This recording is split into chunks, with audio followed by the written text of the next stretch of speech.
So we go, Tuesday morning. Nice hotel that, wasn't it? It was not bad. Coach and horses. Really, really well.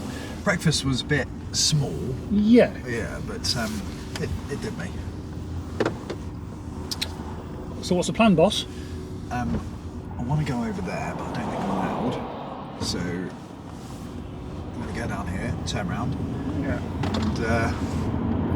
and back to Shoreham. Back to Shoreham to pick up your fully charged MG5. Yeah, and what's your plan today? What jobs you got on? I've got a Tesla Model S which needs a shed load of work doing to it. So I'm going to be doing that all day, and then after that I'm heading over towards Bristol because I've got work over there. No entry. Yeah, I've got work over there, and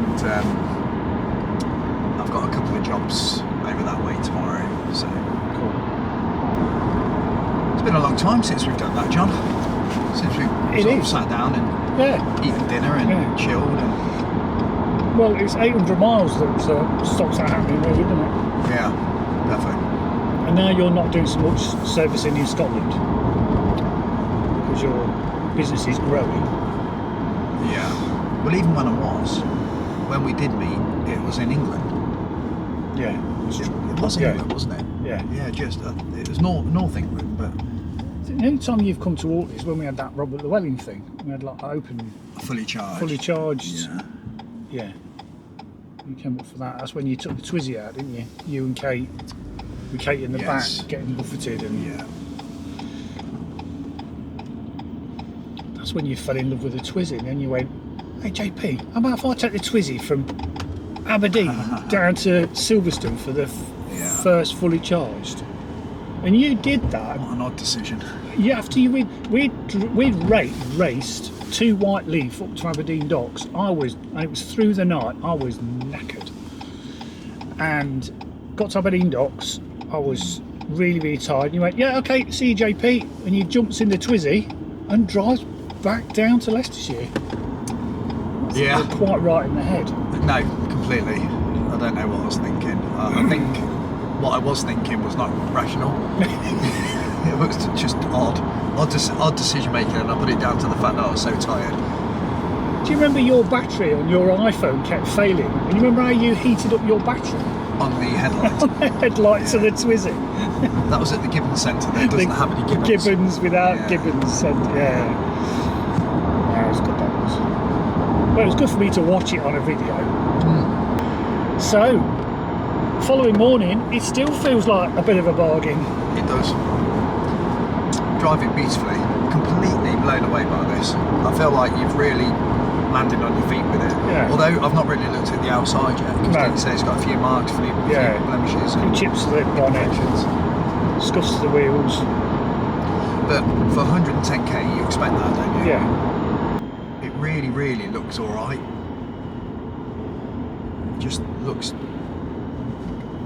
inconsistent with the mileage. Yeah. I reckon somebody's clocked it. Upwards. Upwards. Clocked it the wrong way.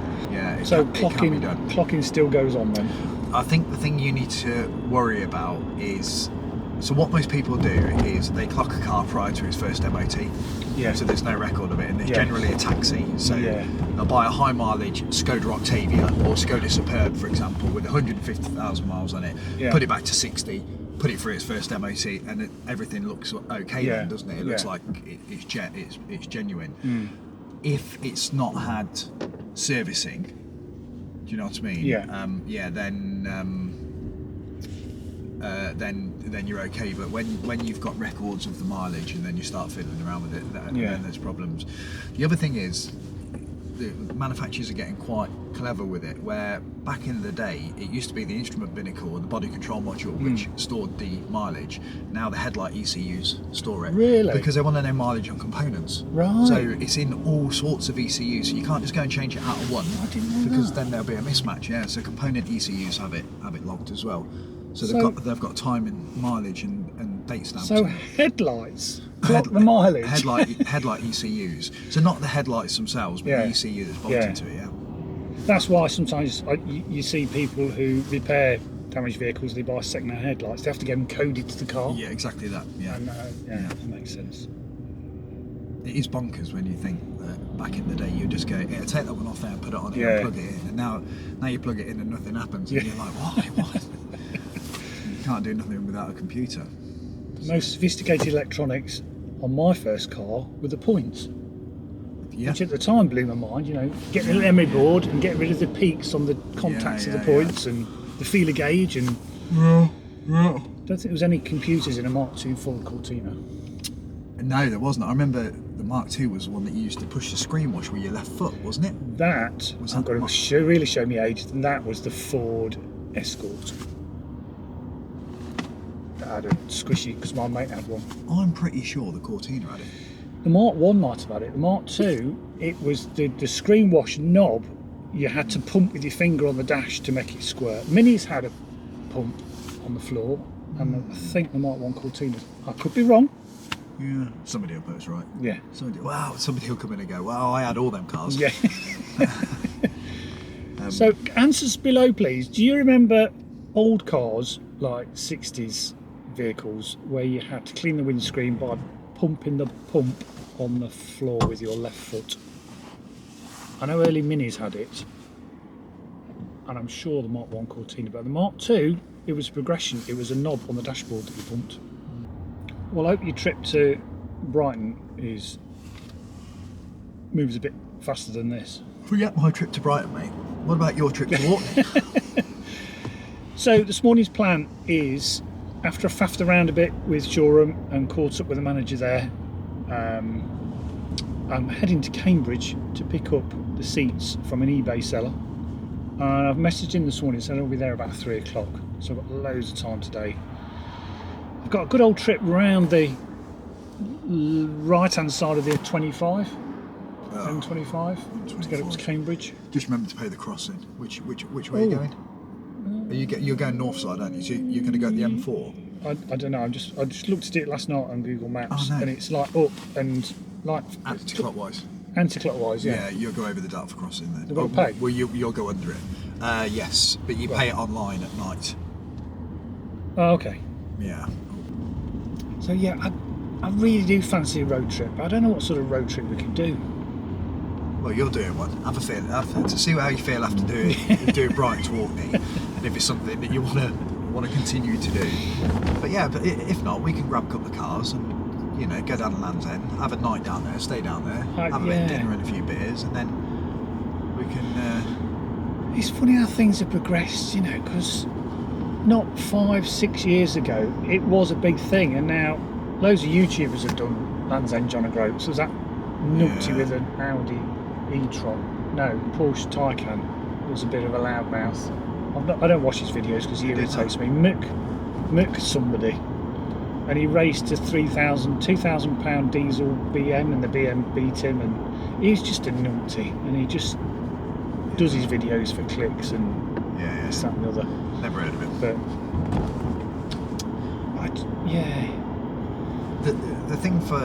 the thing is though, in reality, if you were driving Land's End to John O'Groats, that nobody ever does apart from to make a YouTube video or to as a record attempt, you would do it in a relaxed manner, wouldn't you? You'd leave Land's End, you would probably drive to, I don't know, maybe Bristol or depending on which way you're going to go. And then from Bristol you'd probably drive to Preston. Yeah. That's another 3 hours, isn't it? And then Preston, I'd probably get to Pitlochry. Because you've done it on a motorbike, haven't you? Yeah, it's bloody freezing. Did it with John Chivers. Yeah, that's right. Yeah. The leg going from Land's End to, because we went Land's End to Exeter and then Exeter up, that leg there, mate, it was like 6 degrees. It was summer. We were like, what is going on? And of course, all the cold gets trapped in this sort of area. And I remember talking to John on the radio. I was like, mate, this is I'm not impressed by this. And 1 iota. Yeah, really not our finest moment. No. Yeah. So a bit of a shout out now for Chris Ramsey, because me and Chris did John O'Groats to Land's End, and we spent 40 minutes at Land's End, and we turned back and drove back up to John O'Groats in a 24 kilowatt hour Nissan Leaf press car. We got delivered to Orkney with I think like 50 miles on the clock, and 4 days later we handed it back with 1,800 miles on the clock. Yeah. That was bonkers. We were the first to do it in a Nissan Leaf, and then I think a few weeks after somebody did it in a Tesla Model S and like smashed our time. But Chris is Plugged In Adventures on social media, but he's also doing, as we speak, the last leg of Pole to Pole. So Chris and his lovely wife Julie have driven from magnetic North Pole to the South Pole in a highly adapted Nissan Aria, and it's taken about 8 months. But that's not been a race or how quick, it's just a world's first, because it's never been done in any type of car, petrol, diesel, gas, whatever. It's a world first, so it just shows the capabilities of EVs, and that's what he's attempted to do. So he'll be coming back, I think, December, January, and I'm going to catch up with Julie then, Chris and Julie then, so that'll be interesting. But check them out, their website is Pole to Pole EV, and there's a live map that you can click on to see exactly where they are on the planet. I think he's videoed it and documented it. I think he's looking to make it into some sort of film documentary. But yeah, you have to really get on well with your wife, wouldn't they? 8 months, 8 months in a car. Well, he's done that because she's gone with him. Yeah. So imagine, I don't know, actually, it might get a bit of peace and quiet if you left her at home. That's not directed at you, Julie, I'm just putting that out there. Yeah. But I know there's many people out there who are probably like 8 months away. Your Kate doesn't watch this, does she? No, she won't be watching this. I can direct her to it, if you want me to.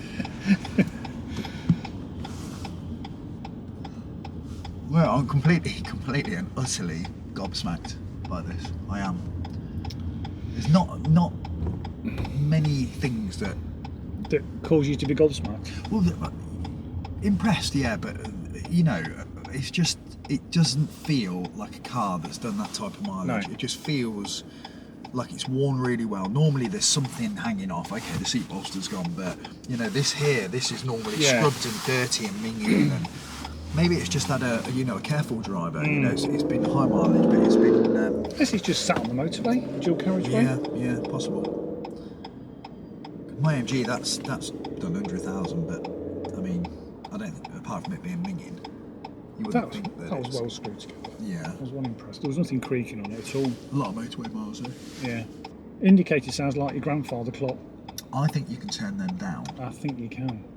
Yeah. You don't legally have to have a noise as long as you've got a telltale. Oh, okay. Yeah, so as long as you've got the telltale, you've got the light, it'll pass an MOT. Is that what it's called? I call it a blinker. Telltale. Telltale. Yeah, it's called a telltale. Yes.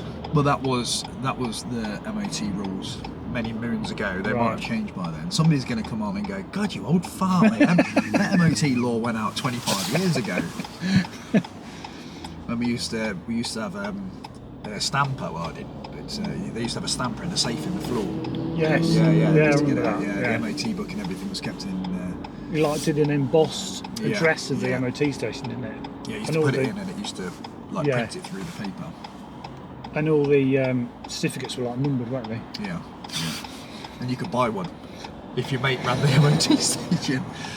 Dave, listen, he probably ain't going to pass, but you know, desperate here, mate. Yeah, no worries, mate. 50 quid. Yeah. And, I'll stamp you one up. Just bring the chassis number and everything. I know there was a lot of pushback when it all went digital, but now, if you want to look at any car that's over 3 years old and it's had an MOT, or even an ex-taxi, because they have to be MOT'd every 6 months from brand new, you can look up all the information on DVLA's website, and I think that's a good thing. And you can check advisories. So it might have passed, but is it scraped through? Is there a few things, you know, is there a bit of suspension wear, brake lines have got a bit of rust, and it just gives you the heads up of what you might have to spend for the next MOT. So having it online is a good idea. Normally it'll say brake lines corroded, covered in grease or other substance. Yeah, that's it, yeah. I'm like... And sometimes I've seen advisories on cars having the first MOT advisory, unable to check operation of rear seat belts due to child seat. Car seat. And I sort of get that. I mean, we're okay. I think, well, just take the seat out and check it, but then if they don't put it back in properly and they have an accident, then they're going to be liable. So I understand. I don't think they fail it for that, do they? I think it's an advisory. It's an advisory, yeah. And the other one I've seen on quite a lot of EVs is when they've gone underneath to check underneath. Under trays. Under trays. Can't check underneath the car. Advisory due to under trays being fitted. Yeah. So it puts an advisory on the certificate. That's like saying couldn't test for emissions because exhaust not present. Yeah.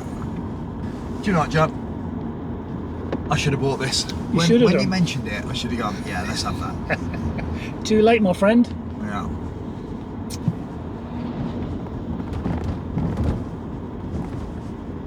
Not even the link pins. Not even a knot from the link pins. No arms or anything.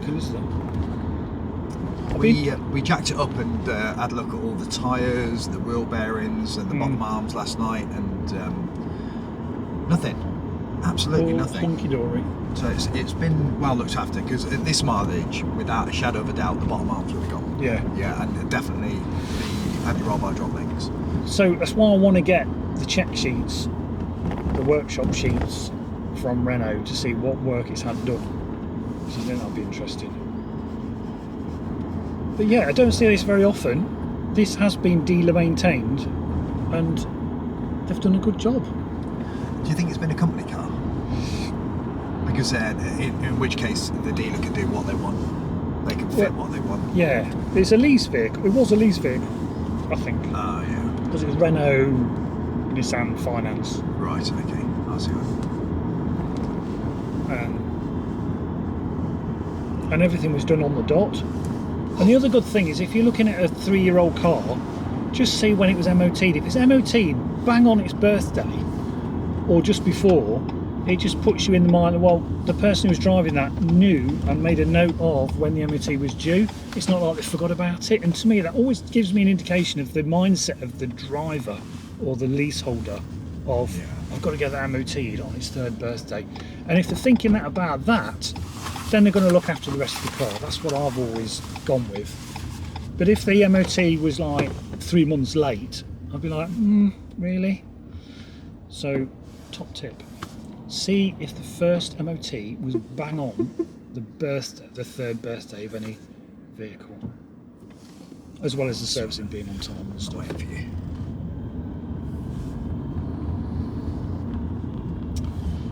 So here we are back on the industrial estate. So it's been great, James, to chill out with you. We're just going to pop and see the guys at showroom, say goodbye. Get a coffee. Get a coffee. I'll get you one, because you bought my dinner. I did. Thank you very much for that. That's a pleasure, mate. I won't put that in the expenses, because that was out-of-pocket expenses paying for James's dinner, because I'm going to log all my costs. And someone commented on that video from the other day, well, don't cost what you eat because you will live at home, which is a fair point, but then you'll get the vast majority of people going, oh, you've got to account for every penny. So yeah, it's an interesting one, that when the guys are away, we have to pay for all their food and everything, right? Because we've asked them to stay away from their house, and it's more expensive, and that's the difference. If you're eating at home, it'll cost you 3 or 4 quid to eat. If you're eating out, it's vastly more expensive. So he did say okay on the WOs, didn't he? He did. So here we are back at showroom. So James's MG5 is on its way, and that Leaf is for one of our customers. They're coming down from York to pick it up. So Christina, back in the office, bought that to order. And showroom have been good enough to get the car valeted. It was on cherished plates, so it's gone back onto its age-related plate, and the customer is going to come down and pick it up. So great to see one of our Orkney customers lives in York, coming down to showroom to pick up his car.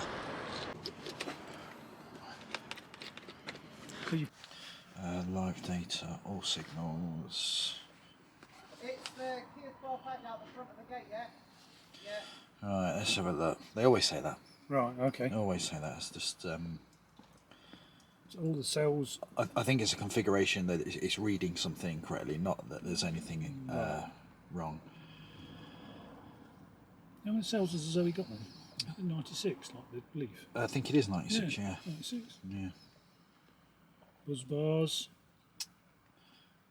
Hang on, let me turn it away first so I can't, so you don't see it. I'm gonna make you guess. It's like a game. You tease, mate. Yeah, I do it with all the customers. Do you? Yeah, I'm really, really bad. Oh no, is my battery depleted? It's done 100,000 miles. Is it suddenly going to have the capacity of a AA ever-ready battery? Tension's killing me, James. Yeah.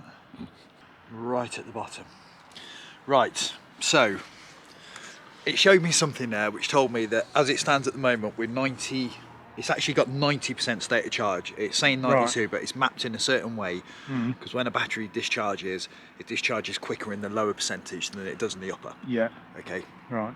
So it's mapped to read differently. Yeah. Okay. So, but it showed me that at 92% or 90%, it had an available 41 kilowatt hours of usable energy. Right.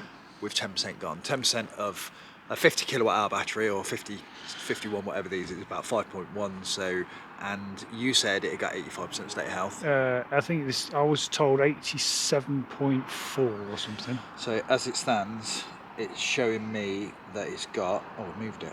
Where's it gone? Traction battery condition. Where's it gone? I just had it. Battery condition 89%. There we go. Fantastic. So it's better than we thought. Yeah. That's not bad for 100,000 miles. No. So can I say it's lost 11%? Well, that works out right, but based on the fact of what I just read as your usable energy in the pack. In my head, I thought, well, it's going to be around about 90. Yeah. So So as spot a on. rough, yeah. So excellent, cool, mate. Thanks for done doing really that. well there, really Brilliant. well. Good stuff. Right, I've stopped at 𝐶𝐿 services not because I need a charge. I've still got 60%, but because of tyre pressures. 33 in the rear and 38 in the front. Now I like 40 all round. So what I'm going to do is just scroll round to my consumption. When I can find the right menu. There we go. I've been averaging 4 miles per kilowatt hour over the last 100 miles or so. So let's see if improving the tyre pressures to 40 helps with my average consumption. Right, that's the tyre pressure done. So let's just start it up and see what we've got. Yeah, I know my battery key card's low. Up and down. There we go. Hey, that'll sort itself out. As you get driving, they'll equal up. So I've got 40 psi in all 4 tyres. Brilliant. Let's get going. So here we go, my first charge in the Zoe. Wasn't changed enough. I've got 37%. Let me show you so you believe me. 37% and 76 miles left. I've been driving for 2 hours. I need a break. I'm going to fill up at this South Mims Apple Green Electric. So let's see how we get on. I'll leave it focused at the front. I'm parked with a front of a Porsche Taycan. And yeah, let's do it.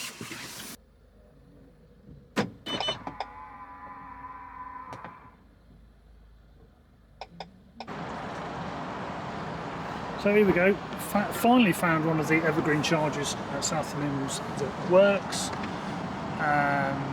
Yeah, just used my credit card and it's charging fine. So, time for some food.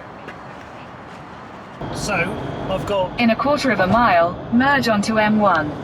15 miles to go to my parents, with 18 miles on the gasometer at 7%.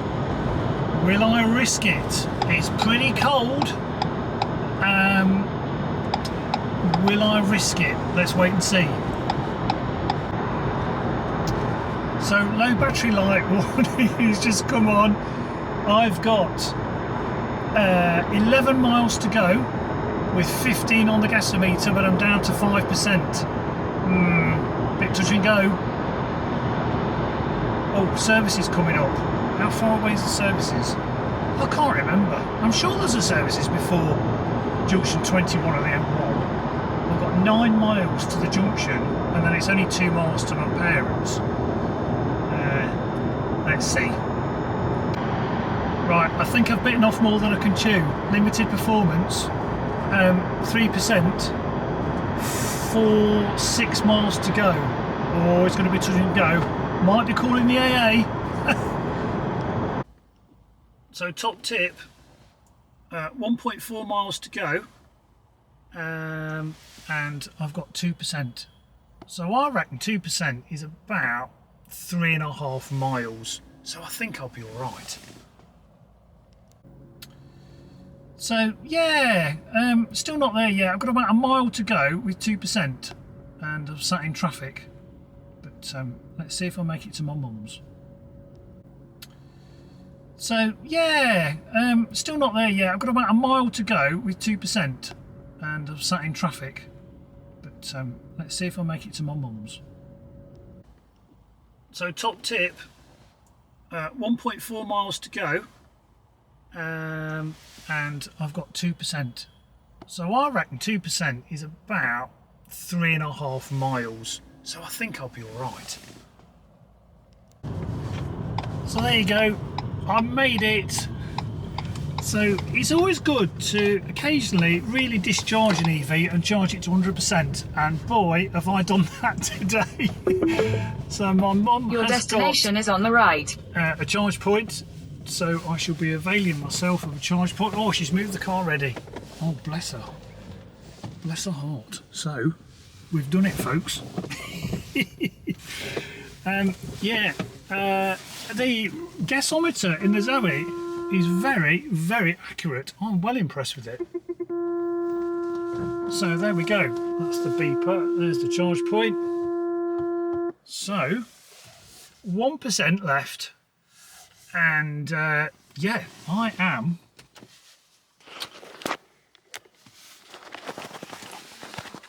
well impressed with the Renault Zoe.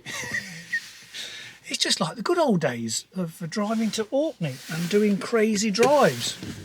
But yeah, I hope you've enjoyed today's vloggy type post. Great to catch up with James. Going to get this on charge, see what the gasometer says in the morning. That would be interesting. But if you've been watching this drivel, and you're watching this drivel later on tonight, it's now 6 PM on Tuesday. I'll attempt to get this thrown together and out for about 8 PM tonight. All right, thanks for watching. See you tomorrow.